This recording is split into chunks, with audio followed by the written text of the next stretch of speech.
नमस्कार दोस्तों, तेरा चैनल की ओर से मैं शिवानी आप सबका हमारे शो समीक्षा में स्वागत करती हूँ, जिनसे आज हम धर्माई राजनीतिक चर्चा करेंगे। वे इस मुद्दे को बहुत अच्छे से जानते हैं, उसके बारे में सहज समझ रखते हैं, तभी आज हम उनसे बात करने वाले हैं। उनका नाम है श्री जसविंदर सिंह जी धालीवाल। सर, आपका बहुत बहुत स्वागत है हमारे स्टूडियो में। Thank you sir. बिना औपचारिकता से हम आपसे पहला प्रश्न करना चाहते हैं कि जैसा कि हम जानते हैं कि देश की राजधानी दिल्ली की राजनीतिक गलियारों में भूचाल आया हुआ है। हमारे दिल्ली के सीएम इस समय कस्टडी में है, तो सर उसके बारे में अपना क्या विचार रखना चाहेंगे? दिल्ली के जो सीएम इस समय कस्टडी में है, अकेले वो नहीं है, झारखंड के सीएम हेमंत सोरेन भी है। क्योंकि वर्तमान की जो केंद्र सरकार है, ये जनता द्वारा जनता की चुनी हुई सरकार है। ईडी और सीबीआई के माध्यम से गिरा तोड़-फोड़। ये जो केजरीवाल जी को जो भी जेल में डाला गया है,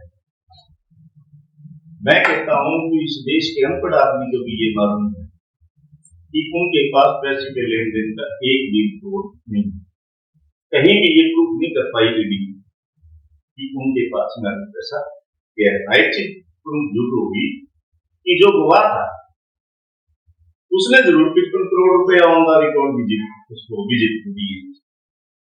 तो सर, जैसे आम आदमी पार्टी में और इंडिया गठबंधन के लोगों ने काफी विरोध भी किया है और ऐसा कहा जा रहा है कि अब देश की सरकार जेल से चलेगी, तो आपको क्या लगता है कि इस बात में कितनी सही है और कितनी गलत है? देखिए, देश की सरकार जेल से तो नहीं करनी चाहिए, डेमोक्रेटिक तरीके से ही चलनी चाहिए। और यदि जेल से सरकार चलती है तो मैं ये जोर मानूंगा कि जो बीजेपी का सांसद अनंत कुमार हेगड़े कह रहे हैं कि अब की बार 400 पार इसलिए ताकि देश के संविधान को बदल सके, मेरे ख्याल में ये भी एक संविधान का अनकॉन्स्टिट्यूशनल डिसीजन है यदि कोई जेल से सरकार तो मैं इसके सहमत हूं। जी सर, तो फिर आपको मतलब ऐसा भी सुनने में आ रहा है, चर्चा में ये भी बात आ रही है कि ऐसा पहली बार हुआ है कि संवैधानिक पद पर रहते हुए किसी को अरेस्ट किया गया है, ईडी की कस्टडी में लिया गया है, तो ये सही है? देखो, मोदी है तो सब कुछ संभव, मोदी है तो सब कुछ संभव। मोदी सरकार ने जितने भी डिसीजन लिए हैं सब अनकॉन्स्टिट्यूशनल डिसीजन, चाहे वो महाराष्ट्र की सरकार की रहेगी, यानी कि सुप्रीम कोर्ट का जो फैसले है ना, मोदी सरकार उसको भी मानने से इनकार करेगी। कंपनी एक्ट था कॉन्स्टिट्यूशन के अंदर कि कोई भी सरकार यदि चंदा लेती है तो उसका हिसाब कर देना होता है, तो मोदी जी तो उसका भी बिल लिया है कि आरटीआई के माध्यम से आप इसका संविधान उसका जो है ना हिसाब कर देने की कोई जरूरत नहीं है।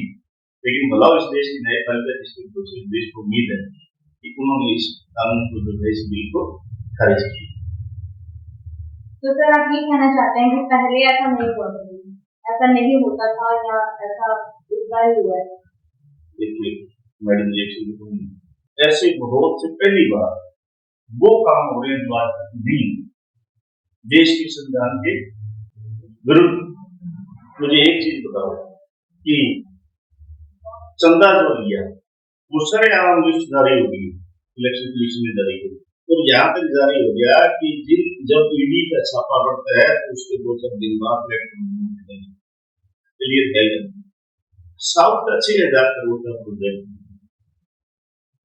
और 14,000 करोड़ में दिया था, एक फर्म 6,000 करोड़ के और उसको 14,000 करोड़ में दिया, और दूसरे दिन 1,300 करोड़ रुपए जो है ना इलेक्ट्रल बॉन्ड की। ऐसे काफी मामले जिसको बीजेपी सरकार ये मात्र 38 कॉर्पोरेट घराने हैं, हम तो चाहते हैं इसकी एसआईटी द्वारा 38 कॉर्पोरेट घरानों के 10-20 कंपनियां बना रही हैं। 179 प्रोजेक्ट इन घरानों को दिए गए हैं। 4 लाख करोड़ का जो प्रोजेक्ट है वो 179 है, इनमें 36 उसी कॉर्पोरेट घरानों ने दिया है जिन्होंने चंदा दिया और धंधा किया। सर, सत्ता पक्ष पर तानाशाही होने का भी आरोप लगाया गया।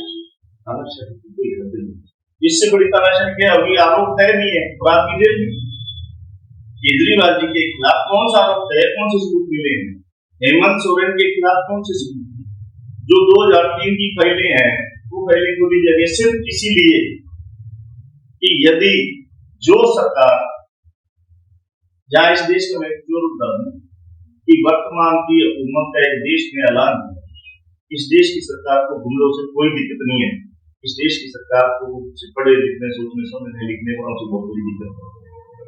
और इस हुकूमत का ऐलान है कि जो भी शख्स इस देश में न्याय, स्वतंत्रता, बंधुता, भाईचारे की बात करेगा, तो यहाँ पे मैं कह देता हूँ, इंडिया महागठबंधन की बात करेगा, उसको जेल जाना होगा। तो चर्चा का विषय ये भी सुनने में आ रहा है कि जैसे अभी इलेक्शन का दौर चल रहा है और आजकल अपने यहाँ नया ट्रेंड चल रहा है कि जब भी इलेक्शन आते हैं तो लोग अपने मतलब पार्टी का अपना मैनिफेस्टो निकालते हैं, चीजें फ्री कर देती हैं। यहाँ तक कि अभी मोबाइल फोन भी फ्री वितरित किए गए हैं, हमें पता है। तो कहीं ना कहीं ये देश को एक गलत दिशा में नहीं लेके जाएगा। 101% गलत दिशा में जाएगा। प्रधानमंत्री नरेंद्र मोदी जी 2014 में इनका मैनिफेस्टो था कि 2 करोड़ रोजगार में प्रति वर्ष दूंगा। इस नरेंद्र मोदी जी ने क्या दिया? देश की 80 करोड़ आबादी को 2 करोड़ रोजगार देने की बजाय निजीकरण के माध्यम से रिजर्वेशन खत्म किया गया और 2 करोड़ रोजगार देने की बजाय देश की 80 करोड़ आबादी को 5 किलो गेहूं पर निर्भर कर दिया जाता है। मैडम और 2 मिनट दूंगा मैं आपको, इस विषय को यहीं चलने दीजिए। इस देश में 51,000 सरकारी स्कूल बंद करके 2,13,000 नए मंदिर खोल के बेरोजगारों के अपनी मंदिर करने का मामला। अग्निवीर योजना बहुत सोची समझी की साजिश है, इसकी गहराई तक जाना चाहिए। इस आदमी को इस बात को समझ सकता है, जातिवादी मानसिकता को सोचे। इस देश का दलित आदिवासी पिछड़ा जो कि सेना की वर्षक था, उन सेना में उनके इस वर्षक को खत्म करने के लिए अग्निवीर इजाद किया गया। स्पोर्ट्स के अंदर जाट समाज का क्लियर है कि बहुत बड़ा वर्षक था। जाट समाज का स्पोर्ट्स के अंदर वर्षक खत्म करने के लिए इस मोदी सरकार ने ब्रजभूषण शरण सिंह को महिला पहलवान जिन्होंने पहली बार इस देश में हुए, महिलाओं का शोषण करने वाले को एक तरफ कह रहे हैं अपना बेटी की बात करते हैं, मैं सबसे ज्यादा ठेके मोदी जी ने लिया था बेटियों को इज्जत बचाओ। क्या हुआ? वो वैज्ञानिक किसी की जो दिल्ली के बैठी थी जंतर मंतर की, इसको इंसाफ दिया? क्या वो देश की बेटियां नहीं थी जिनको मणिपुर के अंदर नंगी सड़कों पर घुमाया गया और देश की इज्जत विदेशों के अंदर ब्याज हुई? तो इनकी जो वर्तमान जो सरकार है कुछ नहीं है। इन्होंने एमएसपी के कानून नहीं बना पाए मोदी जी, लेकिन इलेक्टोरल बॉन्ड के ऊपर कानून बना दिया कि हिसाब किताब देने की अनकॉन्स्टिट्यूशनल। जी सर, अभी एक ये भी वर्ड काफी सुनने में आ रहा है इलेक्टोरल बॉन्ड, जिससे हमें ये पता चलता है कि देश में और विदेशी कंपनी से चंदा लेने का नया काम शुरू किया गया है। तो सर इसमें आपकी क्या राय है? देखिए, कंपनी एक्ट के अंदर क्लियर था एक तो किसी भी कंपनी से 20 लाख रुपए से ज्यादा चंदा नहीं सकता और विदेशी कंपनियों से चंदा लेना। और यहाँ तक मैडम जी पाकिस्तान को रोज पानी की गालियां देने वाला मोदी मीडिया और मोदी सरकार, पुलवामा कांड के 2 दिन बाद 55 करोड़ रुपए उनसे इलेक्टोरल बॉन्ड लिया गया 55 करोड़ रुपए। 2 दिन बाद पुलवामा कांड की मुझे एक पूरा देश मांग कर रहा है। उन सैनिकों की शहादत पर मोदी ने राजनीति तो कर ली, लेकिन उसका जो अपना वहां अटैक हुआ, गवर्नर सत्यपाल मलिक जी स्पष्ट कह रहे हैं कि ये कांड करवाया गया था। तो मोदी जी पानी करते हैं, क्यों कर रहे हैं? क्यों नहीं जांच कर रहे? क्यों नहीं देश को क्लियर कर रहे? इस पुलवामा कांड में मेरा कोई याद नहीं, जबकि हाथ सरकार का था, क्योंकि मोदी जी की पुरानी आदत है कि जब भी मोदी जी को पता चलता है सीएम कांड के जब ये मुख्यमंत्री थे गोधरा में, उनको सर्वे पता लगा सरकार जाएगी। इन्होंने खुद, मैं दावे से कहता हूँ, कोई बीजेपी आरएसएस का आदमी आ जाए, वो जो गोधरा कांड करवाया था ना, हिंदू दिलाए गए थे, वो मोदी सरकार के द्वारा दिलाए गए थे। 3000 मुस्लिम चर्चा करके मोदी सरकार हिंदुओं के नाम पे सरकार की। जी सर, तो मतलब आप ये कहना चाहते हैं कि जो सत्ता पक्ष ने पुलवामा अटैक को मोहरा बनाकर इलेक्शन जीता और फिर उसके बाद वही पाकिस्तान से फंड लिया, इलेक्टोरल फंड, तो ये चीज हमारा बता रहे हैं मोदी जी आए ना मीडिया के सामने 10 साल के बाद, 10 साल हो गए आज तक ये बड़ा वो कहते हैं वर्ल्ड फेमस प्रधानमंत्री है, और ये देश का पहला प्रधानमंत्री 70 साल में ऐसा पहली बार बना है कि जो मीडिया को पेश नहीं कर सकता, नहीं करता। जानना चाहिए, बताया यार कि इलेक्टोरल बॉन्ड के बारे में पूरा देश कलंकित कर रहा है बीजेपी को, क्योंकि इसने मीडिया को पेश क्यों नहीं किया? आए सामने मीडिया के सामने आके स्पाइट देना हो देना चाहिए ना। प्रधानमंत्री इतना बड़ा आरोप कर रहा है कि सबसे बड़ी भारत सरकार जो है, अब एक से इससे बड़ा घोटाला हो रखी है ना। अरे भाई लोगों से चंदा लिया है तो हिसाब तो करना पड़ेगा ना। पता नहीं ये कौन सा मोदी जी का फंडा है कि पैसा लूंगा हिसाब दूंगा नहीं, और फिर कहता है कि मैं ईमानदार हूँ। सर एक एक्ट चल रहा है अपने यहाँ मनरेगा, तो सर आप उसके बारे में क्या कहना है? मनरेगा एक्ट जो है ये भी एक मैं सरकार की मंशा से नहीं, क्योंकि उसके अंदर चाहे वो किसी भी जाति के गरीब आदमी होना अब सुबह 6 बजे की और उनके बच्चों को स्कूल जाना होता है, उनके लिए नाश्ता भी बनाना होता है, वो नाश्ता और स्कूल बोल के कहते हैं 6 बजे स्कूल की मालूम जाना होता है। मुझे एक चीज बताइए, क्या नरेगा के 3-4 हज़ार रुपये से खर्चे है?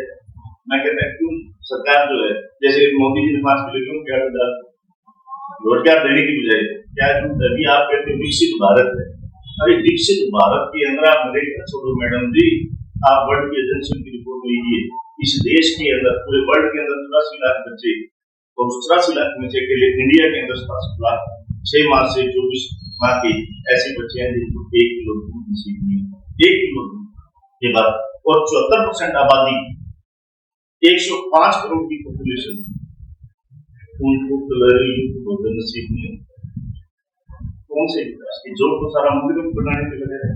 मैं कहता हूँ हमें कोई दिक्कत नहीं है, मंदिर बनाओ, यदि मंदिर से रोजगार पैदा होता है तो हमें तो रोजगार के रास्ते किसी भी धन की बुराई नहीं होती, लेकिन धर्म से यदि धंधा चलता है तो धंधा किन क्या चलता है, बेरोजगार का धंधा नहीं। सर जैसे अभी रिकॉर्ड्स में ये पता चलता है कि जो ये नरेगा एक्ट है इसमें नामांकन बढ़ रहे हैं, लेकिन इसका जो बजट जो पुराना था वही है पिछला बजट। तो सर आपको इसमें क्या लगता है कि ये देश को एक बेरोजगारी की तरफ बढ़ते बेरोजगारी का निर्देश नहीं देगा? देखिए सर, ये जो सरकार की इसमें मैं कांग्रेस को भी मानता हूँ, क्योंकि कांग्रेस के टाइम पे कांग्रेस के टाइम पे जीडीपी बहुत बढ़िया है, ठीक है। ये जो आप कह रहे हो इसमें जो बेरोजगारी बढ़ रही है क्योंकि लोग नरेगा की तरफ जा रहे हैं, लेकिन बजट मोदी सरकार के टाइम कम हुआ है जबकि बजट बढ़ना चाहिए। ये तो एक खैरात दी जा रही है।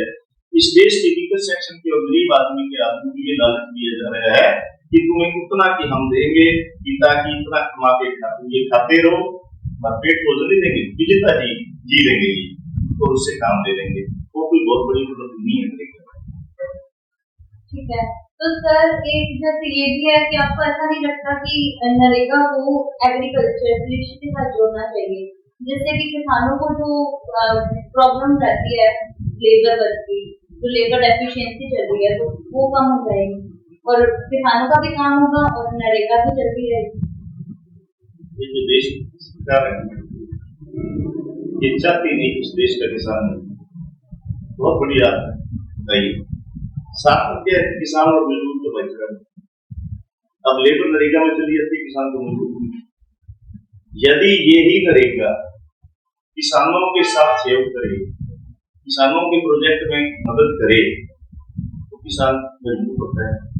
और दूसरी बात, मजदूर का और किसान के आपस में भाईचारा है, क्योंकि छोटी छोटी जरूरतें जो मजदूर की होती है, देश का जो गांव का किसान है वही उसकी पूरी करता है, क्योंकि मजदूर की आदत की दुकान नहीं, उसके कोई भी बड़ा सुख दुख आता है, जो बच्चा बीमार होता है, ब्याह शादी होती है, तो उस गांव के किसान से मजदूर आदमी आपस में लेन देन करता है 10-20 बार।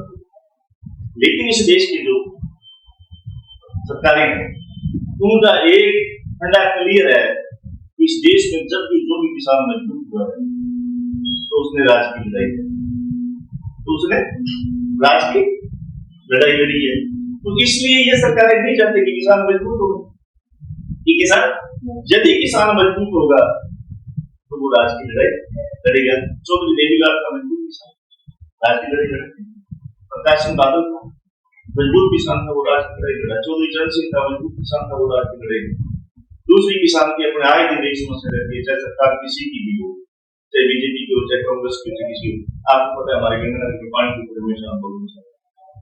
हमेशा पानी को बहुत बड़ी समस्या नहीं है भाई। बाबा साहब बी आर अम्बेडकर ने जो दामोदर प्रोजेक्ट जिसने भारत को दिया था, उसी दिन सबसे सारा प्रोजेक्ट बनाया नदियों को नदियों से जोड़ने का, और उसका जो इन्वेस्टमेंट है, उसका जो खर्चा है, मात्र 15 दिन की जीएसटी है। 15 दिन के, इस देश के 15 दिन की जीएसटी के बजट से नदियों को नदियों से जोड़ा जाता है। भारत एक कृषि प्रधान देश है और देश की अर्थव्यवस्था बहुत बढ़ के इस देश के किसान मजबूत होता है, लेकिन इस देश की सरकार नहीं चाहती कि इस देश का किसान मजबूत हो। सर एक छोटा सा मुद्दा मैं लेना चाहती हूँ, छोटा सा टॉपिक है कि चल रहा वन नेशन वन इलेक्शन। तो सर आप इसके बारे में क्या समझते हैं? आपको लगता है कि अपोजिट जो पॉलिटिकल पार्टीज हैं वो इसके लिए सहमत हो जाएंगी और ये एक टाइम तक हो जाएगा, ऐसा हो सकता है? मोदी जी है, मैं कहता हूँ ऐसा जुमलेबाज है, इसको किसी सर्कस में भर्ती कर लेना चाहिए, मेरे ख्याल में अच्छी इनकम। अरे वन नेशन वन इलेक्शन यदि ईमानदार से चाहता था तो बेचारे नीतीश कुमार जी रो रहे थे ना कि विधानसभा बंद करके क्या करा चुनाव चाहते थे ना, हरियाणा में करवा देता ना, वन नेशन वन इलेक्शन हो रही थे ना।